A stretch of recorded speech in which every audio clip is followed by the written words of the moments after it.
Revenons sur cette boucle tant que, donc qui s'écrit while avec Python, tant que une certaine condition est vérifiée, on exécute le bloc d'instruction qui est situé juste en dessous.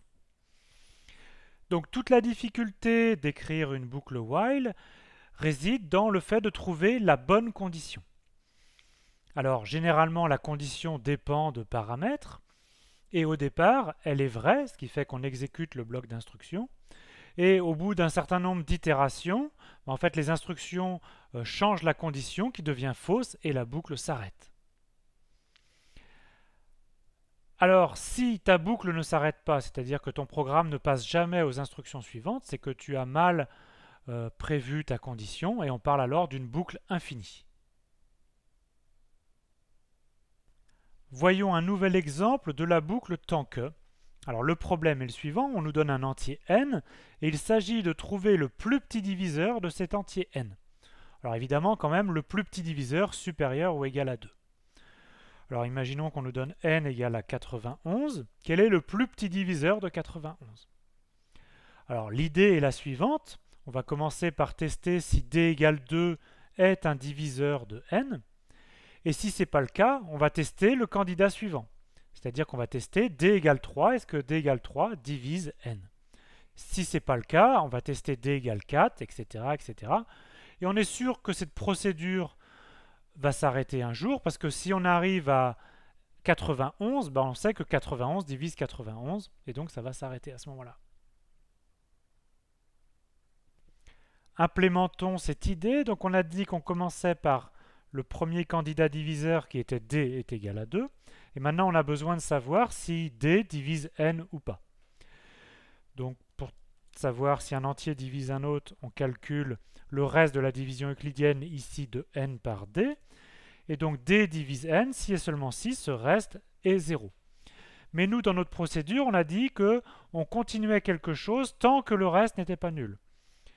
Donc, il faut utiliser la négation, c'est-à-dire ici, n%d différent de 0. C'est vrai quand d ne divise pas n, et c'est faux si d divise n. Donc, voici maintenant la condition pour notre boucle. Tant que d ne divise pas n, qu'est-ce qu'on faisait? On a dit on passe au candidat suivant. Donc d devient d plus 1. Et donc, à la fin, on va juste demander l'affichage de d. Que fait cette boucle? Tant que d ne divise pas n, on teste le candidat suivant.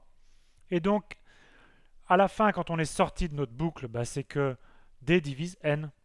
Et donc, vérifions que, à la fin, ça nous affiche 7, qui est bien le plus petit diviseur de 91, parce que 91, c'est 7 fois 13. Alors maintenant, tu es arrivé à un niveau suffisamment avancé où tu sais qu'il ne faut plus laisser des petits bouts de code comme ça écrits dans un fichier. Le code, on préfère le regrouper dans des fonctions. Donc là, nous, ce qu'on veut, c'est une fonction qui renvoie le plus petit diviseur d'un entier. Donc c'est parti, je définis une fonction, je lui donne un nom intelligent. Plus petit diviseur. Ça dépend de quoi? Ça va prendre en paramètre un entier n, donc j'ai plus besoin de définir au préalable une variable n. Et puis mon code est presque prêt, sauf qu'il faut que je lui donne la bonne indentation, donc je décale tout d'un cran vers la droite. Et par contre, une fonction, ça n'affiche rien. Une fonction, ça renvoie une valeur. Et ici, ça renvoie la dernière valeur de d, et on a dit que c'était le plus petit diviseur. Maintenant, cette fonction, je peux la tester. Donc ici, je demande de calculer le plus petit diviseur de 91. Alors j'ai déjà écrit sous la forme 7 fois 13, comme ça je vérifie facilement que ça va être bon.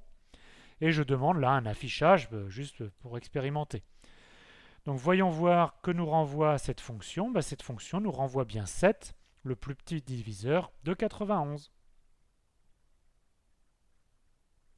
On va légèrement modifier notre fonction pour construire une fonction qui teste si un nombre est premier ou pas. Alors, quand est-ce qu'un entier n est un nombre premier? Il est premier si et seulement si ses diviseurs sont 1 et lui-même. Et comme nous, on a trouvé comment calculer le plus petit diviseur supérieur ou égal à 2, si ce plus petit diviseur c'est n, ben, c'est exactement dire que n est un nombre premier. Alors c'est parti, je définis une fonction est premier qui dépend d'un paramètre n. Et je vais commencer par reprendre une partie de mon code précédent. C'est la partie où à la fin d est le plus petit diviseur.